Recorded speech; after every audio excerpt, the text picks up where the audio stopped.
Bonjour tout le monde. Bienvenue au webinaire intitulé Le VPH au Canada, des réponses à vos questions. Je m'appelle Zoé Bordelot-Casse, je suis formatrice en santé à CATI et je serai votre modératrice pour cette séance. C'est vraiment un plaisir d'offrir ce webinaire en collaboration avec la Coxida et en ce moment, je vais laisser la parole à Martine Fortin pour s'introduire. Merci Zoé. Bonjour, je m'appelle Martine Fortin, je suis le pronom elle et la COXIDA, c'est la Coalition des organismes communautaires québécois de lutte contre le sida. On regroupe 37 organismes communautaires en VIH à travers le Québec et on a différents programmes. Donc, je vais juste peut-être mentionner le service VIH Infodroit pour de l'information juridique pour les vivant avec le VIH et les professionnels qui les entourent aussi. Si jamais il y a des questions au niveau de la discrimination, n'hésitez pas à faire appel à nous. Merci. C'est toujours un plaisir de collaborer avec Katie. Donc, merci Zoé, je te laisse la parole. Merci beaucoup et merci à l'audience aujourd'hui de nous joindre à nous. Alors, pour commencer notre séance, j'aimerais offrir une reconnaissance du territoire. Le bureau de CATI est situé sur les territoires traditionnels des Premières Nations, des Hurons-Wendat et des Anishinaabe, de la Confédération Haudenosaunee et de la Première Nation des Mississauga de Credit. Personnellement, je suis basée sur le territoire traditionnel non cédé de la Nation algonquin à Ottawa, où je suis heureuse et reconnaissante de vivre et de travailler. Même si nous venons tous de différents coins du pays et dans de différents territoires traditionnels, nous reconnaissons que le passé colonial du Canada et le colonialisme, toujours présent, créent des inégalités sociales qui entraînent des résultats négatifs pour la santé. Cathy reconnaît les contributions significatives des peuples et communautés autochtones par leurs expériences et travail dans les avancements en santé sexuelle ainsi que les ITSS. Alors, pour la session aujourd'hui, si vous voulez poser une question, cherchez le bouton de Q&R au bas de l'écran. Les questions soumises de cette façon pourront être vues par notre panéliste et non par les autres participants. Et ma collègue Martine à Coxida nous surveillera la boîte questions-réponses où nous vous demandons de poser vos questions. Veuillez également utiliser la boîte de clavardage pour tout autre commentaire. Et juste pour donner une idée de notre ordre du jour aujourd'hui, alors cette séance d'information présente des connaissances de base sur le virus du papillome humain, le VPH, notamment ses modes de transmission et les approches en matière de prévention, de vaccination, de dépistage et de traitement. Nous allons aborder également le rôle du VPH dans l'apparition de certains cancers, dont les cancers de l'anus et du col de l'utérus. Nous allons aussi présenter sur l'épidémiologie du VPH au Canada et sur leurs répercussions chez les populations plus à risque de développer des cancers associés au VPH, notamment les hommes gays, bisexuels et autres hommes ayant des relations sexuelles avec des hommes, GBRSA, ainsi que les personnes vivant avec le VIH. Alors, nous allons discuter des stratégies efficaces pour appuyer la prestation de services de santé sexuelle liés à cette infection transmissible sexuellement répandue. On vise mieux comprendre le rôle des prestataires de première ligne dans la promotion de la prévention et des soins, de même que l'accès à la vaccination, au dépistage de l'infection et au dépistage des cancers.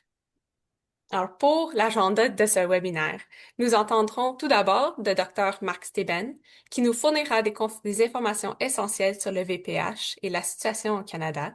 Puis je poserai quelques questions à Dr. Steben dans une discussion modérée, avant de laisser place à vous, l'audience, et les questions du public. Veuillez utiliser la boîte de questions et réponses pour soumettre vos questions pour Dr. Steben. Et maintenant, pour introduire notre conférencier aujourd'hui, Dr. Marc Seben est le coprésident de VPH Action Globale, le président du Congrès international des ITS et du VIH 2025 et le président du Réseau canadien de prévention du VPH. Il est aussi le président du comité d'éducation et membre du conseil de la Société internationale du virus du papillome humain et membre du conseil de la Société internationale de la recherche sur les ITS. Merci beaucoup, Marc, d'être là avec nous, Dr. Steven. C'est vraiment un plaisir de vous passer la parole maintenant. Merci. Je suis très content de pouvoir partager VPH. une des premières choses souvent que je fais dans une présentation, c'est dire, je vais effacer de votre mémoire tout ce que vous savez sur le VPH. On réapprend beaucoup des choses qu'on savait il y a à peine 5 ans ne sont pas vraies grâce à la recherche qui se fait, entre autres au Canada, au Québec. Donc, et comme on vous disait, si vous avez des questions, s'il vous plaît, les mettre. On va s'arranger pour essayer d'y répondre. À propos de mes conflits d'intérêts, j'ai beaucoup de conflits d'intérêts étant donné que je fais beaucoup de recherches, mais aussi je fais beaucoup de présentations, participer à différentes activités. Entre autres, on est en contact avec les compagnies pour l'organisation là, des différents congrès à travers le monde. Donc, vous pourrez juger, filtrer mon information par ce biais. Pour ce qui est du VPH, lorsque je suis rentré en médecine, on ne savait même pas que le VPH peut causer des cancers. Puis très longtemps, à partir du moment qu'on a su que c'était relié au cancer, c'est le cancer du col de l'utérus. Et de fait, lorsqu'on a commencé à faire la recherche sur les vaccins, on ne savait pas qu'en dehors du col de l'utérus, il y avait d'autres cancers.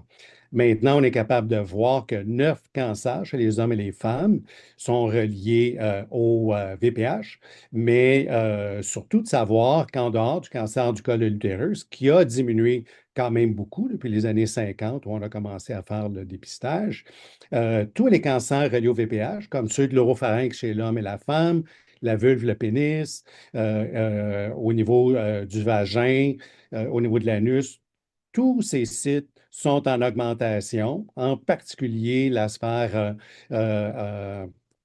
ORL chez les hommes, mais aussi chez les femmes qui sont en augmentation les plus rapides, tandis que le cancer du col de l'utérus reste pas mal stagnant depuis à peu près 20 ans.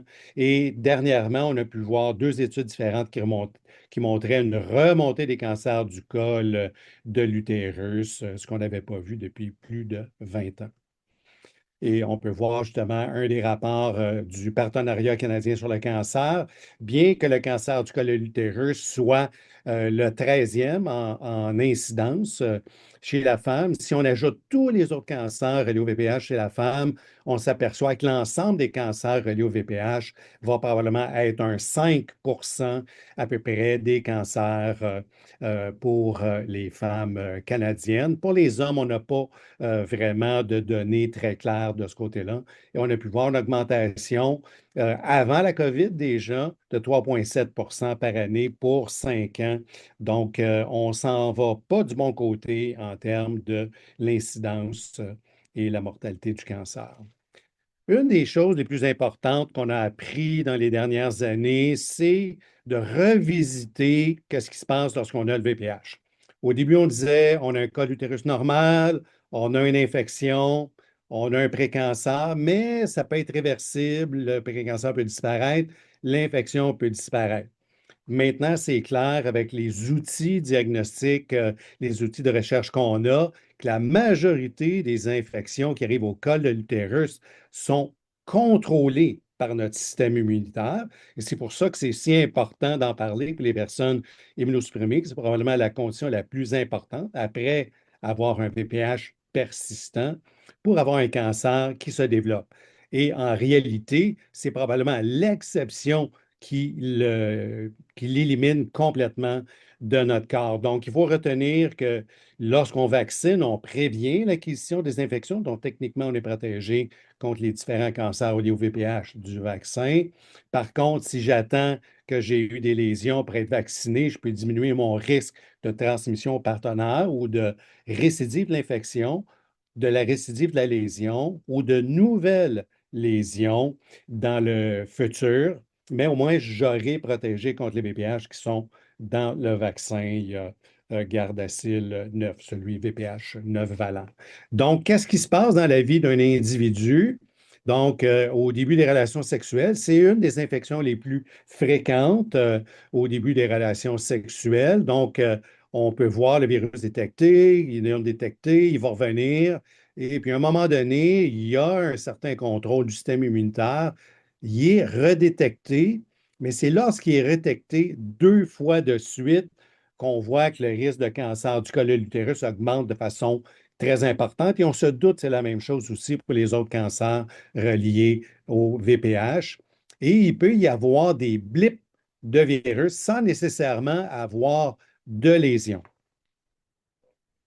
Et on essaie de changer aussi, on disait VPH positif, VPH négatif, mais dans le commun des gens, on va dire VPH négatif, on va dire c'est quelque chose qui est mauvais, c'est négatif. Positif, c'est quelque chose que tu veux. Non, tu ne veux pas le VPH. Donc, on souhaite que les gens utilisent la nomenclature VPH détecté ou non détecté.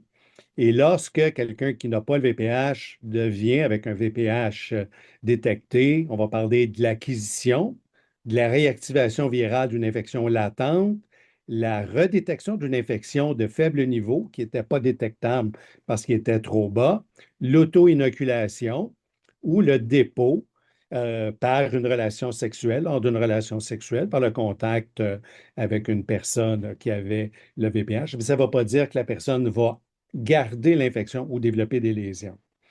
Quand quelqu'un a le VPH et le VPH disparaît, l'élimination complète, je vous ai parlé que c'est probablement une exception, c'est probablement la majorité de ces personnes le contrôle immunitaire d'une infection qui permet de baisser le taux de virus en bas du seuil de détection. Et aussi, ça peut vouloir dire que le virus est tout simplement latent. Aussi, on regarde qu'est-ce qui se passe à travers le monde avec la vaccination, on regarde qu'est-ce qui se passe à travers le monde avec le dépistage, puis on s'aperçoit qu'il y a deux grands groupes de personnes qui ont beaucoup moins accès aux mesures de prévention, les personnes qui sont médicalement vulnérables, puis pourtant, on sait que ces personnes-là sont plus à risque d'avoir les cancers, étant donné les problèmes qu'elles ont. Donc, en premier, le VIH, c'est probablement une des raisons les plus importantes de faire un bon traitement antirétroviral pour supprimer le VIH qui stabilise le système immunitaire et nous protège contre la transmission de l'infection ou la cancérisation. Les gens qui ont des transplantations, très peu de gens ont la vaccination VPH. La suppression immunitaire, surtout, il y a beaucoup de maladies qu'on traite en baissant le système immunitaire, entre autres les maladies auto-immunes comme la maladie de Crohn, l'arthrite rhumatoïde.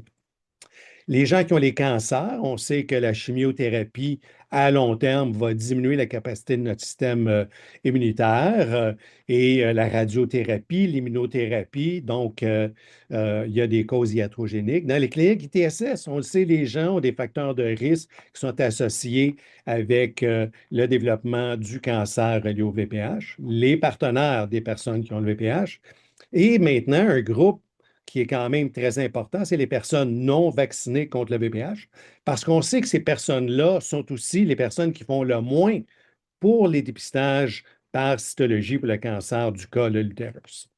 Donc, un premier groupe, les personnes médicalement vulnérables. Il y a aussi les personnes socialement vulnérables.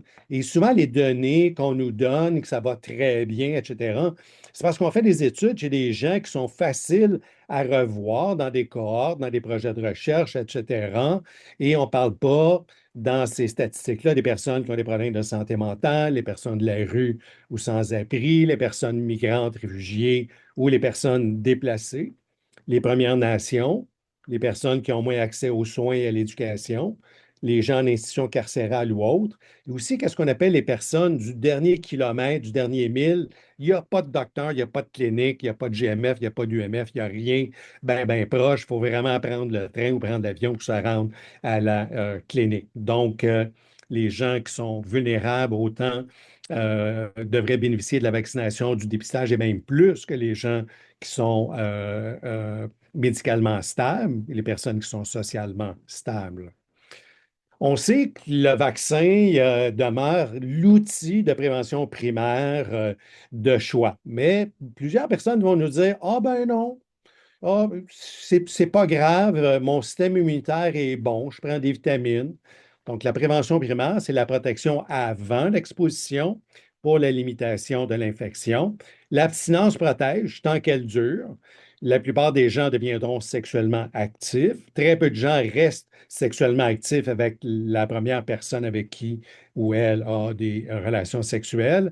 Le mariage ne protège pas contre le VPH. C'est souvent utilisé dans certains groupes culturels pour dire ma religion, on n'en a pas de VPH. Les préservatifs, par contre, sont quand même efficaces loin d'être parfaits, mais ils sont efficaces. Ils sont efficaces aussi pour toutes les autres affaires qui souvent voyagent de la même façon que le VPH, qu'on parle de VIH, syphilis, gonorrhée, chlamydia, etc. Et puis, une des choses, souvent, les parents sous-estiment le comportement sexuel de leur adolescent, adolescente. Et puis, c'est Jean-Yves Frappier à Sainte-Justine qui avait étudié les mères surestimaient d'1 an le début des relations sexuelles de leur fille. Puis souvent, les gens vont dire, quand on va être prête d'avoir des relations avec la femme vaccinée, on sait que c'est une méthode qui marche vraiment pas. Et à ce moment-là, il est trop tard pour optimiser les bénéfices du vaccin contre le VPH. Donc, on parle de vaccin qui est hautement efficace, mais aussi, on a des mesures de prévention secondaires pour un cancer. Actuellement, on pourrait dire un et demi. Prévention secondaire, donc c'est la protection après une exposition potentielle, la limitation des conséquences de l'infection.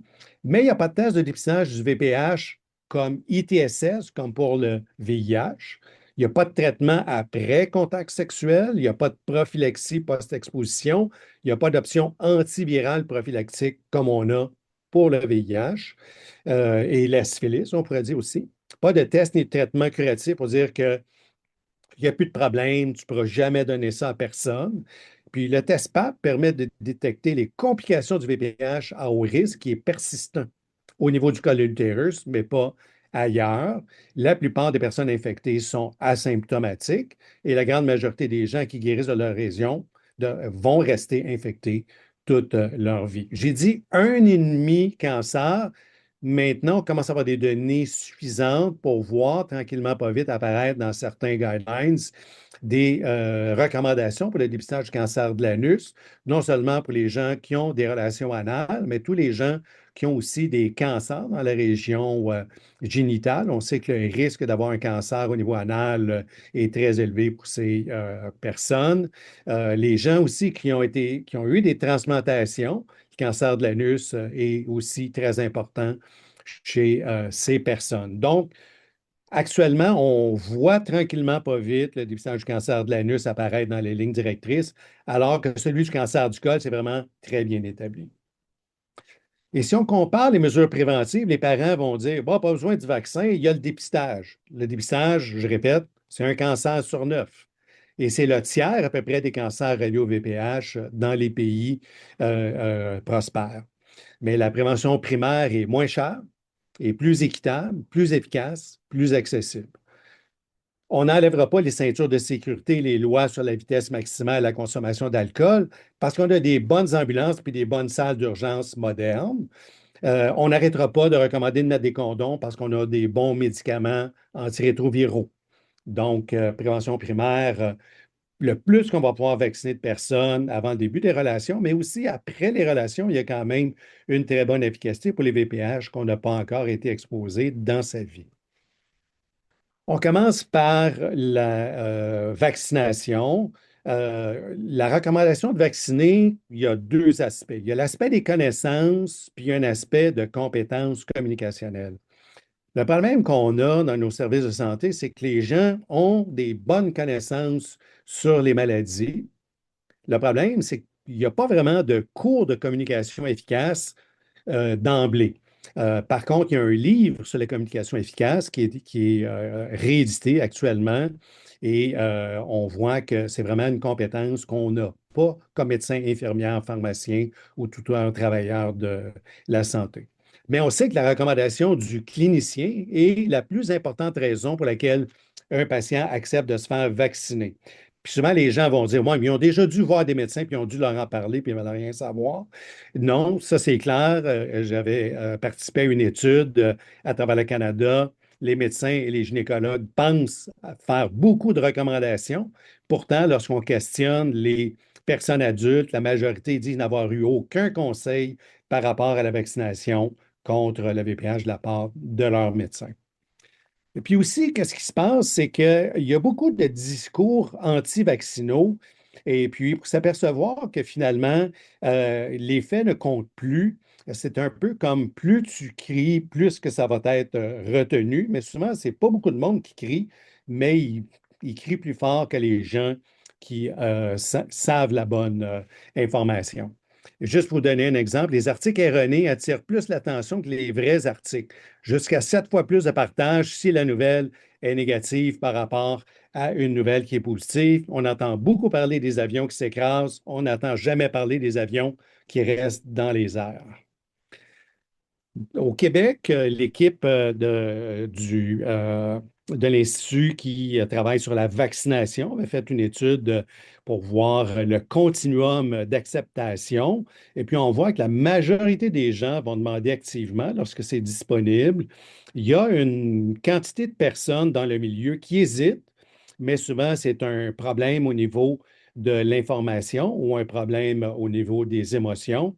Et il y a un petit groupe de personnes qui refusent, mais ça, c'est important de le noter parce que j'ai souvent vu des personnes revenir pour dire comment ça se fait que j'ai un papa normal, comment ça se fait que j'ai des condylome. Ouais, mais 2 fois, je t'ai dit de prendre le vaccin, puis tu ne l'as pas pris. Au point de vue motivation, lorsque les personnes voient qu'on écrit dans leur dossier le refus, vont changer d'idée par rapport à l'acceptation de la vaccination. Donc, qu'est-ce qu'on a communiqué de façon efficace? Je pense que c'est important de parler de la prévention du VPH. C'est qu'en dehors de la vaccination, les moyens qu'on a, c'est de poigner l'infection persistante assez rapide au début du pré-cancer pour éviter que ça évolue vers le cancer. Donc, l'importance de la vaccination parce que le dépistage n'est pas parfait pour identifier et discuter des barrières personnelles. Puis des fois, c'est des barrières d'horaire. Les gens travaillent avec des horaires qui sont très difficiles à prendre un rendez-vous avec son pharmacien ou avec son CLSC ou avec son médecin traitant ou son infirmière traitante ou son IPS traitante.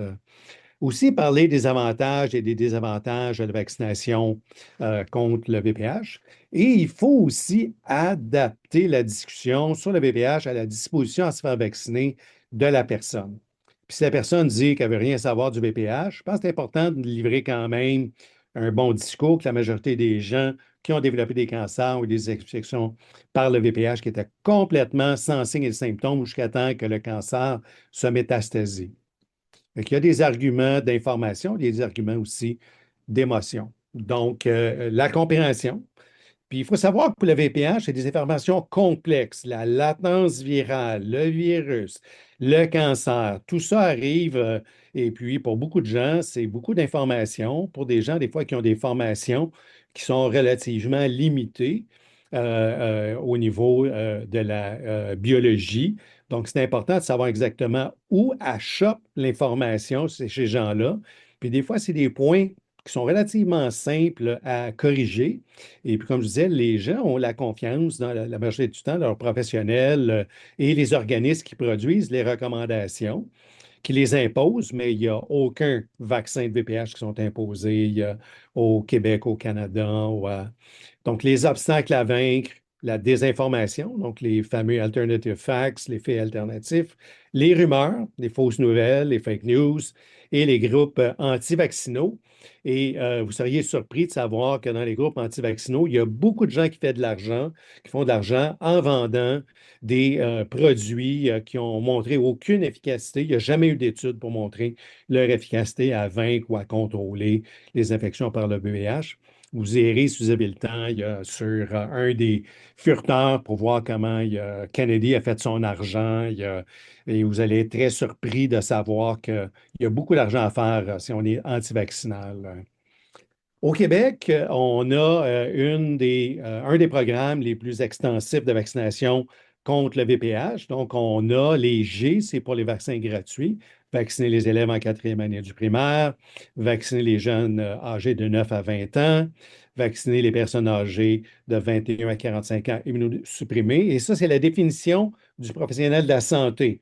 Donc, il n'y a pas une liste que si la maladie n'est pas sur la liste, cette personne ne sera pas vaccinée. Si vous pensez que vous êtes immunosupprimé ou vous pensez que votre personne que vous avez devant vous est immunosupprimée, vous faites la recommandation pour avoir accès au vaccin VPH. Et là, on parle de la pleine dose à 3 doses ou les personnes infectées par le VIH jusqu'à 45 ans, les hommes qui ont des relations sexuelles avec d'autres hommes de 26 ans et moins, recommandé, mais pas gratuit, vacciner les personnes âgées de 21 à 45 ans et autoriser les personnes de plus de 45 ans qui souhaitent réduire leur risque de nouvelles infections par des VPH inclus dans les vaccins.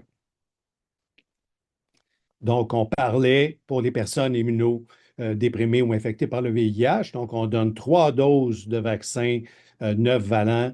Et puis, selon les âges, on va donner à des moments différents. 9 à 13 ans, on parle de 6 mois entre les doses, alors qu'entre 14 et 20 ans, on parle de 2 mois entre la première et deuxième dose, 4 mois entre la deuxième et la troisième dose. On donne un minimum de 4 semaines, mais on ne recommence jamais la vaccination parce que les intervalles ont été trop longs. Pour les personnes de 21 ans et plus, intervalle recommandé 6 mois, intervalle minimal de 5 mois. Et puis, on a les intervalles, encore une fois, pour les 3 doses de vaccin 9 valents contre le VPH. Et puis, dépendant où vous demeurez, il va y avoir, des fois, c'est les pharmacies, des fois, c'est des GMF, des fois, ça va être des cliniques privées. Des fois, il y a des moments où le vaccin, entre autres, pour les plus jeunes qui ont manqué la vaccination, on appelle ça la vaccination de rattrapage, où on peut avoir les doses qu'on n'a pas eues, qu'on devrait avoir à cause de notre âge. Bon, pour ce qui est du vaccin, 3 choses. C'est très efficace. On voit la Suède actuellement ont le taux d'incidence du cancer du col de l'utérus en bas de l'objectif de 2030 pour l'OMS parce qu'ils ont donné une vaccination très large. Ils ont le dépistage par le VPH et non pas l'histologie. Donc, le conseil à propos du vaccin, c'est très efficace. C'est très sécuritaire parce qu'on a même de la surveillance chez les femmes enceintes qui ont reçu une dose alors qu'elles ne savaient pas être enceintes. On ne recommandera jamais un avortement thérapeutique pour ces femmes.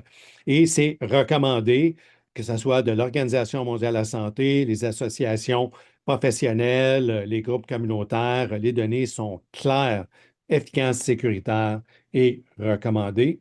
Puis moi, je peux ajouter aussi que j'ai été vacciné. Étant professionnel de la santé, on avait beaucoup de push-push pour traiter les condylomes et on sait qu'il peut y avoir des gens qui font l'acquisition de VPH par leur métier, que ce soit entre autres comme des dentistes, des inhalothérapeutes. On change maintenant, on va parler de dépistage. Donc, dépistage, il y a des recommandations qui ont été assemblées dans des documents de l'OMS. Il faut qu'il y ait dans la population des gens qui répondent aux critères de dépistage, mais on sait que c'est virtuellement tout le monde qui a été actif sexuellement avec un ou plusieurs partenaires qui sont à risque d'avoir le cancer relié au VPH. On sait que le VPH est très rapidement transmis lors de relations sexuelles. C'est transmis probablement la première ITS dans la population des gens qui ont commencé à être actifs euh, sexuellement. Faire les invitations, l'information par rapport à partir de quel âge on peut recevoir le vaccin. Après ça, d'avoir des tests. Mais là, actuellement, au Québec, on a, je pense, que c'est la moitié des zones sociosanitaires qui ont migré vers le test de BPH. Par contre, Montréal serait la dernière place à migrer. Puis on avait parlé qu'on aurait toutes les places avant les prochaines élections. Fait que ça, je ne peux pas vous confirmer si ça va être le cas, mais il y a la moitié des zones déjà au Québec où on a accès. Il y a aussi la possibilité d'orienter les personnes dépistées lorsqu'ils ont des résultats anormaux ou des résultats qui sont corrects. Donc, on a besoin des cliniques de colposcopie. Je sais qu'on est en train de travailler sur des formulaires de référence qui vont permettre de prioriser, dépendant de l'infection ou la lésion, ou les deux, pour être sûr que les personnes qui ont besoin de soins urgents auront le soin urgent. Il n'est plus question d'avoir 2 ans de retard après un diagnostic d'une infection à VPH ou d'une atypie glandulaire. Donc, les gens qui ont des choses qui sont vraiment sérieuses vont passer en premier et les gens qui ont les VPH les moins dangereux vont passer un petit peu plus tard. Les interventions, le traitement et le suivi. Donc, il n'y a pas de problème. On est pas mal équipé partout au Québec pour faire les traitements nécessaires pour les femmes. Le gros problème, c'est le suivi. Donc, ces femmes-là ont l'impression, après avoir eu le traitement, qu'ils n'ont plus besoin de suivi, alors qu'on le sait, on devrait avoir un suivi au maximum 1 an après les traitements. Et aussi d'avoir un moyen de communiquer les résultats de façon infaillible et on promet que les tests de BPH devraient être dans le dossier Santé Québec et dans le carnet Santé Québec. Donc, techniquement, tout le monde qui a une carte d'assurance maladie va être capable de voir ces résultats. Par contre, avant même le début de la vaccination contre le VPH, l'équipe de Québec, avec le docteur Marc Brisson, avait déjà montré que les économies les plus importantes qu'on aurait en vaccinant euh, contre le VPH serait le changement de façon de dépister pour la prévention du cancer du col de l'utérus. Pourquoi? Parce que le test de VPH va être meilleur que la cytologie parce qu'il y a trop de cas de manqués par la cytologie. On peut dire 6 cas de lésions significatives sur 10 sont diagnostiqués par la cytologie, 4 sur 10 ne le sont pas. C'est juste parce qu'on le refait périodiquement qu'on est capable de les avoir. Il y a trop de cas à trier, les lésions de bas grade et les atypies d'origine indéterminée. C'est la majorité des résultats normaux qui sont trouvés par cytologie. On sait que ces gens-là, la grande majorité, n'ont pas besoin nécessairement de suivi à long terme. On sait que la vaccination, la cytologie, les bénéfices diminuent et les risques augmentent. Avec la vaccination, il va y avoir de moins en moins de lésions, ce qui fait que les risques d'avoir toutes les biopsies et les traitements vont être plus importants que les bénéfices que les gens vont avoir du dépistage. Et c'est très important. Réduction de la pression sur les ressources, moins de colpos, moins de tests, parce qu'on peut les faire aux 8, 10 ans, même dans plusieurs pays. Et il y a aussi la question de l'auto-prélèvement. Une des raisons principales pourquoi que les femmes ne vont pas pour le dépistage du cancer du col de l'utérus, c'est le fait que l'examen gynécologique est considéré comme à peu près le pire examen qu'il peut y avoir au point de vue culturel, religieux ou juste intimité. Donc, on a un effet plateau actuellement avec l'astologie, trop de répétitions, pas de rappel avec les lettres comme on a pour la mammographie. Ne rejoint pas les personnes les plus à risque. En général, les personnes les plus à risque, surtout socialement, n'ont pas accès aux technologies de l'information. L'astologie, on doit avoir un examen gynécologique alors que le test VPH, on peut le faire soi-même. Trop de cytologie inadéquate qu'il faut refaire.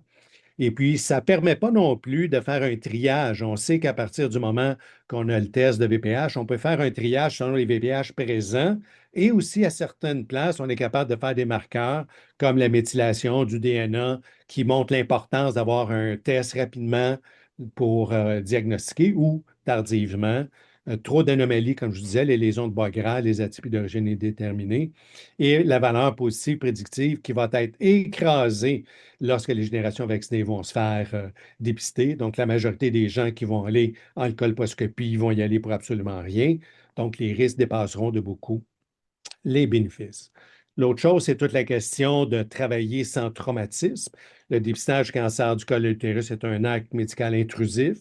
Il y a toute la question de l'égalité, la non-discrimination en matière de santé sexuelle et reproductive. Et lorsqu'on fait le parallèle entre les personnes qui ont le VIH et les personnes qui ont le cancer du col de l'utérus et qui ne vont pas pour les dépistages, on sait que de nombreuses personnes ont été traumatisées, les abus, les agressions, les mutilations, la douleur, la marginalisation, mais aussi les soins de santé, des propos inappropriés, des prestataires de santé, des gestes inadéquats. Donc, il y a beaucoup de raisons que les gens auraient pu être traumatisés et vont fuir autant que possible les examens gynécologiques. Donc, prendre en compte les besoins de tous les individus, leur fournir des soins égaux, indépendamment de leur identité de genre ou de son expression. On regarde maintenant les recommandations de l'OMS. Malheureusement, ils sont seulement en anglais. Donc, on parle de tests de VPH. Et puis, au Québec, on a décidé de trier par l'histologie. Pourtant, les Suédois ont montré que si on trie les personnes qui ont le VPH par la histologie, on manque la moitié des lésions significatives. Donc, eux, ils vont vers la méthylation du DNA. Et puis, pour les personnes qui ont le VIH, on recommande les mêmes tests, mais on recommande peut-être de commencer un petit peu plus tôt que pour les personnes qui n'ont pas le VIH. L'OMS aussi recommande l'auto-prélèvement. On sait qu'on a pu diminuer de façon très importante les personnes qui ne sont pas dépistées.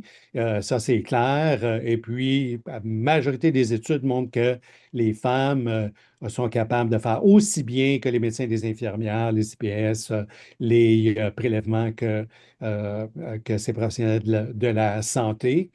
Et comme je vous disais, on recommence pour le VIH, je dois commencer un petit peu plus jeune que les personnes de la population.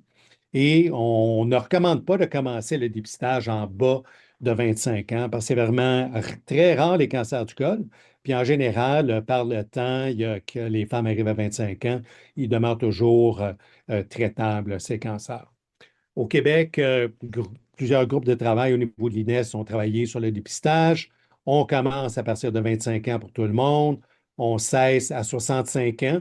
Pourtant, il y a au moins 3 pays qui ressemblent beaucoup dans leur système de santé au Québec, au Canada, qui maintenant termine à 70 ans, que le dépistage soit effectué aux 5 ans, que les personnes qui ont un résultat positif pour le 16 et le 18 soient orientées immédiatement vers la colposcopie.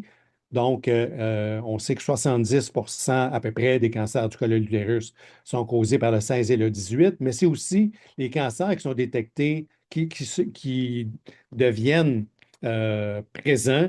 Ils le sont beaucoup plus rapidement avec le 16 et le 18 que tous les autres VPH. Et puis, on va pour les 16 et 18 aller vers la colposcopie, alors que pour tous les autres VPH, ça soit trié par la cytologie. Et pourquoi le 16 et le 18? Je vous disais, 2 études complètement différentes, une aux États-Unis, une au Costa Rica, et on voit pour les VPH 16 et 18, 10 ans de suivi. On a 15 des gens qui avaient le VPH 16 qui ont développé une lésion de haut grade ou pire. Les femmes qui avaient le 18, c'est à peu près 12 alors que les autres VPH qui ne sont pas le 16, le 18, on voit que c'est beaucoup plus bas. Dans l'autre étude, c'était encore même plus bas, les VPH autres que le 16, le 18, tout en gardant là, des hauts taux de lésions significatives. Donc, ça, on sait que tous les vaccins qui ont été utilisés au Québec protègent contre le 16 et le 18. Aussi, pour les personnes qui ont des résultats positifs pour un VPH qui n'est pas le 16 et le 18, dont le résultat de l'histologie ne justifie pas une orientation vers l'histologie, vont devoir passer un test de VPH 1 an après. Si le résultat est positif, maintenant, peu importe le type, on va envoyer la personne en colposcopie. Si le résultat est négatif, la personne revient dans 5 ans pour un autre test de VPH. Et on a simplifié les algorithmes pour les suivis. Pour ce qui est des autoprélèvements, bien que 23 pays ont montré que l'autoprélèvement était aussi bon que les médecins infirmières et PS. Donc, même en Afrique, au projet que j'ai participé, au Eswatini, le pays qui est le plus élevé en termes d'incidence du VIH et du cancer du col, une seule femme sur 704 n'a pas fait son prélèvement. Toutes les autres l'ont fait de façon adéquate. Et pourtant, au Québec, on n'utilise pas l'autoprélèvement, mais on le sait que c'est une bonne façon de réduire le nombre de personnes qui n'ont pas de dépistage. Et ça, je pense qu'on a un gros retard. Et pourquoi aussi l'astologie, on ne l'aime pas? Je vous ai parlé que les femmes qui ont le cancer du col, 50 à 60 c'est parce qu'ils n'ont jamais eu d'astologie ou l'astologie, ça fait beaucoup trop de temps. 20 à 25 c'est que le résultat, c'est un faux négatif. 8 à 15 non négligeable, suivi inadéquat. En bas de 8 c'était échec de traitement et l'évolution rapide du cancer. Donc, la c'est une technologie du 20e siècle et on est bien engagé dans le 21e siècle. Donc, avec la comme pour les tests de BPH, on a besoin d'un test de triage parce que ce n'est pas tous les gens qui ont le BPH qui vont avoir un cancer. Donc, au Québec, qu'est-ce qu'on fait? On fait un génotypage partiel et on va faire la La position de l'INES pour les personnes, un intervalle de 3 ans à la suite d'un résultat de PAP anormal avant d'effectuer un test par le VPH chez la personne immunocompétente. Intervalle d'1 an à la suite d'un test PAP normal, d'effectuer le test par le VPH chez une personne immunosupprimée et par après l'avoir à tous les 3 ans. Donc, vous voyez, c'est complexe, mais c'est très bien. Lorsqu'on connaît bien l'algorithme, on est capable à ce moment-là de trier les personnes qui n'ont pas besoin d'aucun soin pour le dépistage pour 5 ans. Les VPH, selon les résultats de cytologie, test de VPH en 12 mois, colposcopie d'emblée, et 16 et 18, colposcopie d'emblée.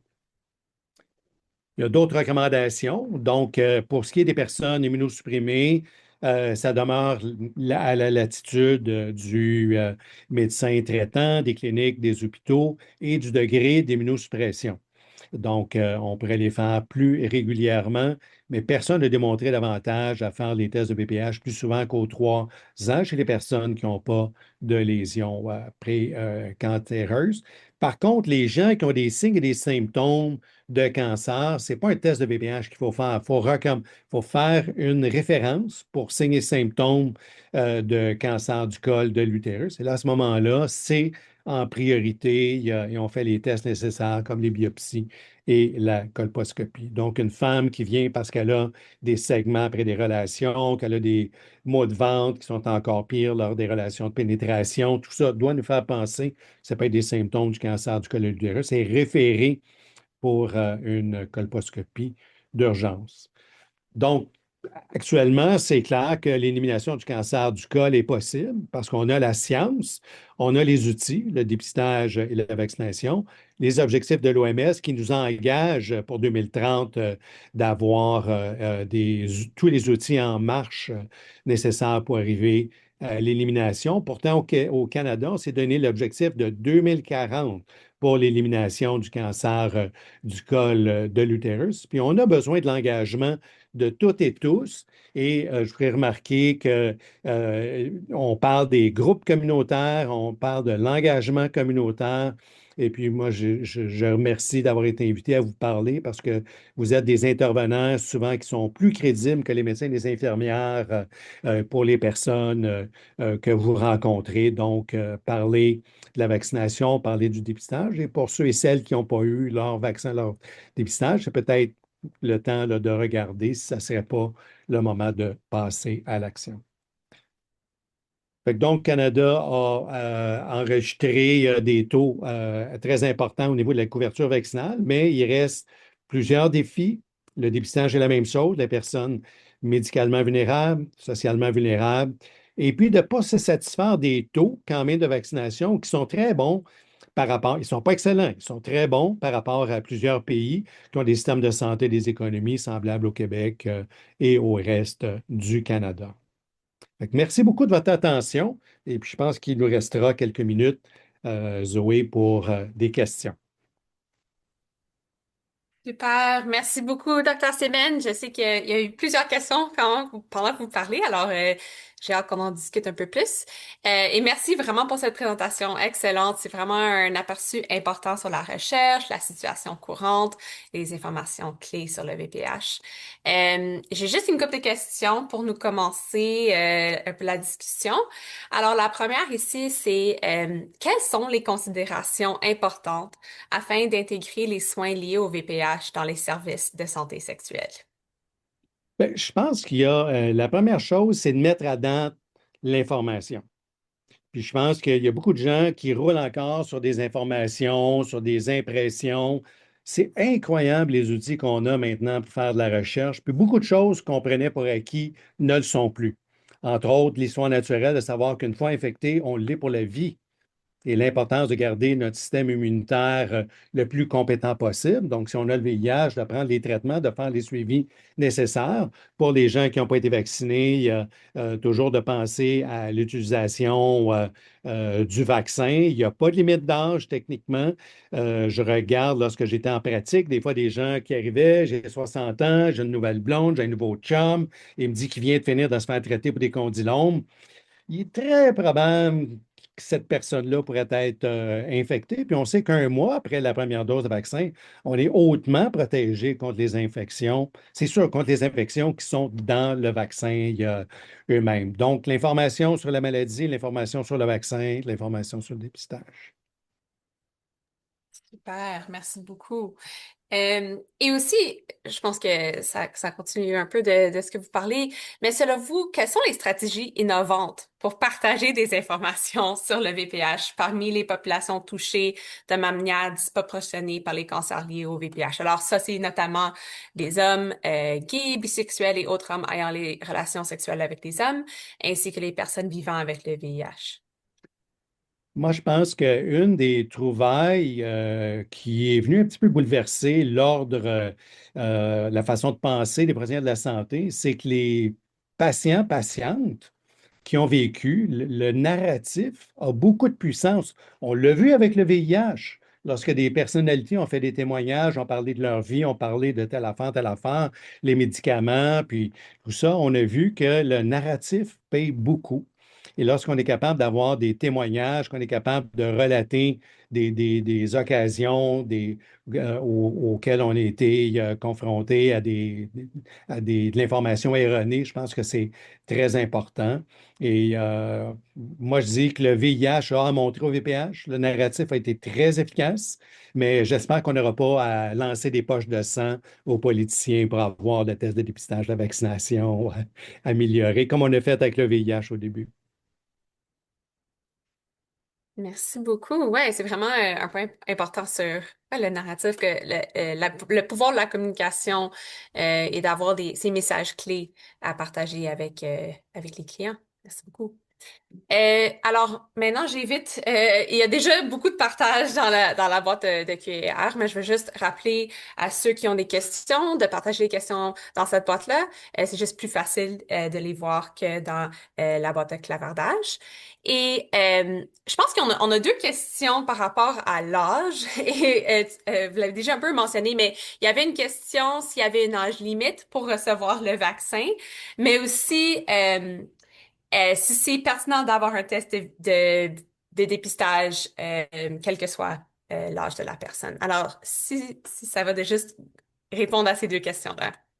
Actuellement, les recommandations pour le dépistage au Québec, 25 à 65 ans par le test BPH, aux 3 à 5 ans selon notre statut au point de vue immunitaire. Donc, ça, c'est clair. Et on arrête à 65 ans, puis plusieurs pays vont jusqu'à 70 ans. Pour ce qui est de la question de vaccination, on a tout ce qui était les G, les gratuits. Donc, ça, c'est clair. Il y a des bénéfices très importants à la santé publique et la santé publique le paie. Mais en dehors de ces recommandations-là, ça peut être recommandé, ça peut être autorisé si la personne a des besoins particuliers. Qu'est-ce que j'ai vu? Moi, j'avais beaucoup d'échanges avec des unités de transplantation de cellules hématopoïétiques. Donc, techniquement, les gens qui reçoivent les transplantations de moelle n'ont plus de système immunitaire. Et puis, souvent, ces gens-là, ils veulent continuer à avoir des relations sexuelles. Mais là, c'est comme, là, tu es un peu comme vierge au point de vue immunitaire. Tu n'as aucune protection contre les infections. On ne peut pas enlever ceux que tu avais avant, mais ceux être protégé pour ceux que tu n'as pas été exposé, il faut avoir la vaccination. Puis souvent, c'est que ces gens-là sont vaccinés pour plein de choses pratiques, le tétanos, la coqueluche, puis s'ils vont en voyage, hépatite A, hépatite B, des choses comme ça. Mais on oublie que ces gens-là vont être sexuellement actifs. C'est clair que lorsqu'on dépasse les G, c'est pas connu comme ayant un- une économie suffisante pour que la santé publique le paie. Mais souvent, tu vas expliquer toutes les visites que tu vas ou que tu ne seras pas obligé de faire chez le médecin pour te faire brûler le pénis, l'anus ou whatever, pas avoir des biopsies dans la gorge. Les gens comprennent qu'ils ont peut-être deux, trois petits bobos sur le bras, ça vaut l'avantage, ça vaut la peine de l'avoir. Surtout lorsqu'il y a des histoires, je vous l'ai dit, qu'est-ce que je voyais beaucoup, c'est j'ai quelqu'un de nouveau dans ma vie, elle vient d'avoir des condylomes, il vient d'avoir des condylomes. Ben, ma nouvelle blonde, elle sort d'un traitement, elle avait un pré-cancer sur son utérus. Ben, ça nous dit, là, toi, tu es probablement plus à risque que monsieur, madame, tout le monde. Il y avait justement une question aussi par rapport au conseil d'offrir aux personnes que leur partenaire est le VPH détecté et comment approcher cette conversation-là. Je ne sais pas si tu avais d'autres commentaires à rajouter spécifiquement sur ça. Moi, je vais vous dire que je ne sais pas combien qu'on est là, sur le webinaire. Je vous jure que si on se forçait, on trouverait un VPH à tout le monde. C'est sûr que les VPH anogénitaux, on parle, c'est trois quarts à quatre cinquièmes de la population probablement qui a déjà eu au moins un VPH anogénital. Donc, c'est pas mal tout le monde là, quand on est rendu aussi important. Ça nous montre que c'est important de vacciner avant de les avoir attrapés, donc avant la première relation autant que possible.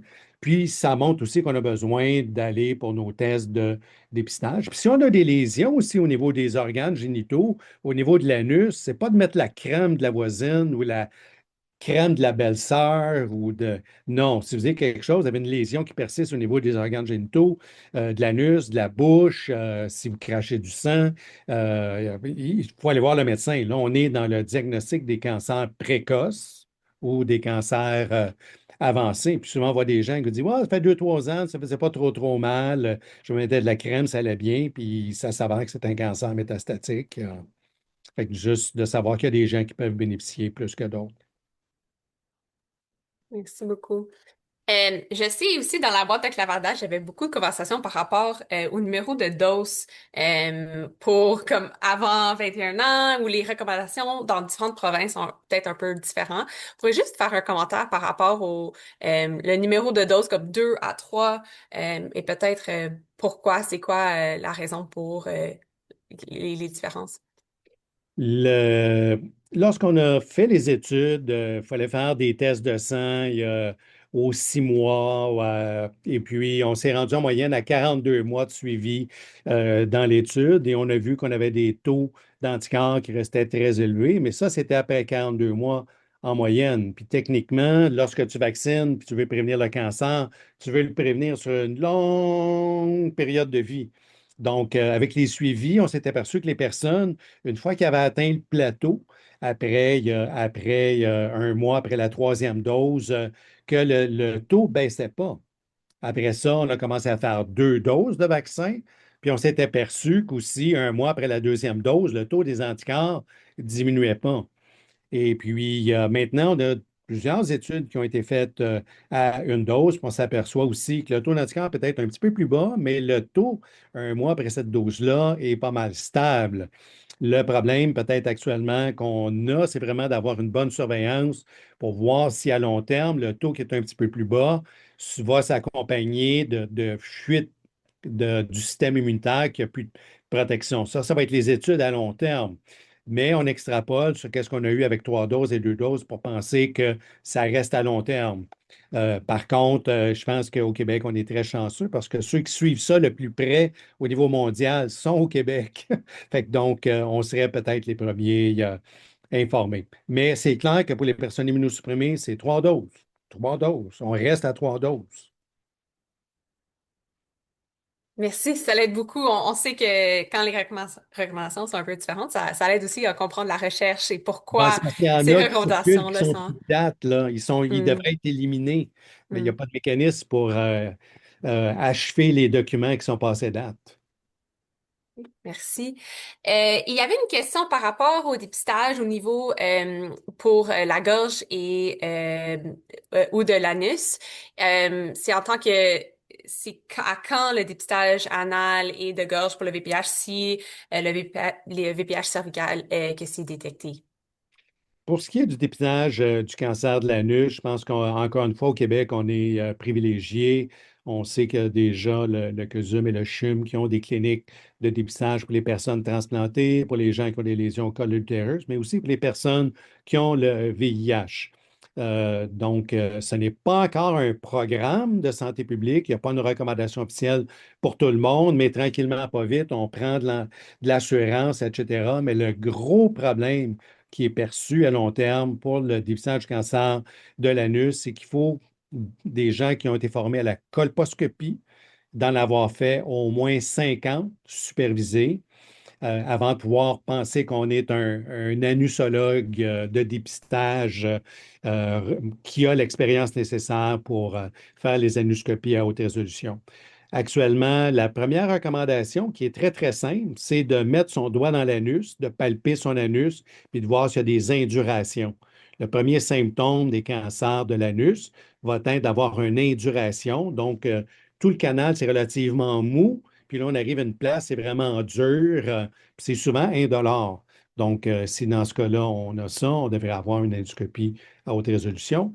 L'autre, ça va être aussi le fait d'avoir des tests de dépistage par le VPH, des tests de triage ou une endoscopie à haute résolution. Ça, c'est quand on n'a pas les ressources à peu près. Dans le monde entier, on n'a pas les ressources pour faire ça en dehors des projets de recherche. Mais ça s'en vient, on les voit maintenant de plus en plus, les recommandations d'avoir l'anuscopie. Le problème, c'est l'accès aux ressources spécialisées. Merci, merci beaucoup. Et je veux juste, il y avait une question par rapport, juste si des clients ou des prestataires de services sont en train de offrir du support à des clients qui ont peut-être ont été refusés le vaccin, est-ce peut-être quoi des messages afin de renforcer l'importance pour le vaccin, surtout pour les populations qui peut-être ils sont refusés le vaccin pour différentes raisons.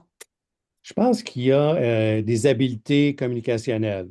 Ah, tu veux pas le vaccin? OK, c'est correct, on va passer à d'autres choses. Hmm. Wow. À un moment donné, pourquoi tu veux pas le vaccin? Moi, je te le recommande. C'est dans le domaine, c'est quelque chose de très important. On sait que c'est très efficace. On sait qu'il y a très peu d'effets secondaires. Il y a beaucoup d'avantages à l'avoir. Puis tu tombes dans les groupes qui en bénéficieraient le plus. Tu sais, explique-moi qu'est-ce qui fait que tu ne veux pas l'avoir. Puis des fois, c'est des affaires qui ont absolument pas de bon sens, là, comme effet secondaire. J'ai eu le vaccin, puis 2 mois après, j'étais en vacances, j'ai eu mal au ventre. Je n'aurais jamais dû avoir le. Mais tu sais, là, il y a 2 mois, c'est probablement pas ton vaccin. Puis des fois, il y a des émotions par j'aime pas les aiguilles. As-tu déjà vu les pinces qu'on prend pour te faire des biopsies dans la gorge ou au pénis ou à l'anus? Tu vas changer d'idée que l'aiguille n'est pas si grosse que ça pour le bras. Puis de personnaliser, moi, je veux juste te dire, moi, je travaille, j'étais en contact beaucoup. Je me suis fait vacciner, mes 2 enfants ont été vaccinés. C'était même passé à la radio à un moment donné. Mon fils était, ouais, je sais. Puis là, tout le monde le félicitait, puis là, il se demandait pourquoi. Et puis d'avoir été vacciné, puis il a dit, c'est vrai que dans mon entourage, le fait que ça a été dit que j'avais été vacciné a fait que des gens ont dit, hey, si Hugo il a été vacciné, on sait pas mal avec le même monde, là. Ouais. Fait que donc, de le personnaliser, puis de voir émotion ou data. Super, merci beaucoup. Puis j'ai juste une dernière question en conclusion. C'est une question par rapport aux conseils. Alors, c'est quel conseil que vous donneriez aux prestataires de services de première ligne qui commencent tout juste à promouvoir les soins liés au VPH parmi les populations prioritaires? Je pense que les gens connaissent mal les théories de changement de comportement et puis de savoir que lorsqu'on propose quelque chose, même au niveau de la prévention, c'est pas tout le monde qui va l'adapter, qui va l'adopter du premier coup. Fait que donc, dire, tu peux aller sur ce site-là, il y a beaucoup d'informations. Des fois, il y a des dépliants qui sont disponibles par VPH Action Globale ou par le ministère, les sites web. Fait que donc, il y a beaucoup de place pour aller chercher de l'information. Mais souvent, je leur dis aussi, moi, je te mets en garde, va sur ces sites-là, je suis pas responsable de qu'est-ce que tu vas voir sur d'autres sites qui sont complètement hilarants. C'est très comique d'entendre des fois les situations simplistes qui sont proposées aux gens qui ont le VPH ou qui ont eu des cancers liés au VPH. Donc, puis de prendre le temps de savoir pourquoi puis de mentionner, puis de donner les informations nécessaires, puis de revenir à la visite suivante. Dire, on avait parlé du VPH, je t'avais parlé de telle affaire, tout ça, puis est-ce que tu es prêt aujourd'hui? Ce serait le bon temps là, pour commencer, pas attendre trop tard. Fait que, il faut que le médecin, l'infirmière, le travailleur de la santé, le conseiller de la santé soit positif dans le sens que, je t'avais parlé que tu étais un bon candidat, une bonne candidate pour la vaccination. Donc, je te fais la prescription, tu y vas, on le fait, là, c'est le moment, là, où, tu sais, je te donne la feuille, probablement tu n'y iras pas, tu n'auras pas le temps. Fait que d'être positif par rapport à la vaccination. Et puis, quand on a eu nos rencontres de recherche pour commencer le projet, au début, on disait si on était capable d'être à 80 efficace, on serait donc content d'être contre le cancer du col de l'utérus. Puis maintenant, on voit qu'on est au moins 97 pour les VPH qui sont dans le vaccin 9 valent. Il y a pour les précancers, les cancers. et qu'en dehors du cancer du col de l'utérus, où il y a 30 des cancers qui ne sont pas du 16 et du 18, quand on arrive au cancer de l'anus, de la gorge, tout ça, c'est vraiment le 16 et le 18 qui sont à 90. Super, merci. Vraiment un bon conseil.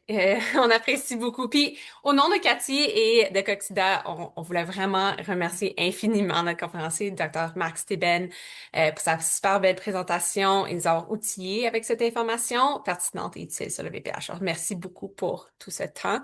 Et merci à l'auditoire. On arrive déjà à notre fin. Merci d'avoir pris le temps de participer à cette formation. On espère que ça vous a été utile et que vous partirez d'ici avec de nouveaux apprentissages. On aimerait vraiment avoir vos opinions. On a un formulaire d'évaluation que vous allez recevoir par courriel et aussi un enregistrement de cette formation sera disponible très bientôt sur le site web de Cathy et sur la page YouTube de la Coxida. Alors, merci beaucoup tout le monde. Bonne journée et à bientôt. Merci de l'invitation. Au revoir. Merci. Au revoir.